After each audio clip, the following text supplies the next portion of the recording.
যে 15টি বা 17টি সেবা দেওয়ার কথা সিটি কর্পোরেশনে, সেখানে কবরস্থানে দাফন করা, আচ্ছা, এর বাইরে আর কোন সেবাটা ঠিক মতো দিতে পারছে? জন্ম নিবন্ধন সনদটা আমাদের নিতে হয়। আচ্ছা, আপনি তো আপনার সন্তানদের নিয়েছেন, বলুন তো এই জন্য কয়দিন ঘুরতে হয়েছে? আচ্ছা, আমরা ট্রেড লাইসেন্স আমরা পাই এখন, ডিজিটাল হওয়ার পরে একটু সুবিধা হয়েছে। আগে তো এটা একটা ভয়ঙ্কর ঝামেলার ব্যাপার ছিল।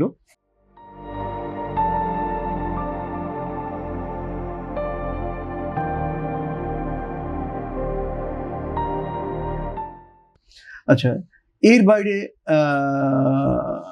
ধরুন আবর্জনা বর্জ্য নিষ্কাশন ব্যবস্থা, এটি সিটি কর্পোরেশনের করার কথা, সেটি একেবারেই ভালো মতো করছে না। যেমনটি আমাদের সহ আলোচক জাকির ভাই বললেন যে সারা ঢাকার নানা জায়গায় খোলা জায়গায় ময়লা ফেলা হচ্ছে এবং সেই ময়লাগুলো রোগ ছড়াচ্ছে চারপাশে। আচ্ছা, এর বাইরে ধরুন মশা নিধন, এটি পরিষ্কারভাবে ব্যর্থ। অর্থাৎ যে 15টি বা 17টি সেবা দেওয়ার কথা সিটি কর্পোরেশনে, সেখানে কবরস্থানে দাফন করা, আচ্ছা, এর বাইরে আর কোন সেবাটা ঠিক মতো দিতে পারছে?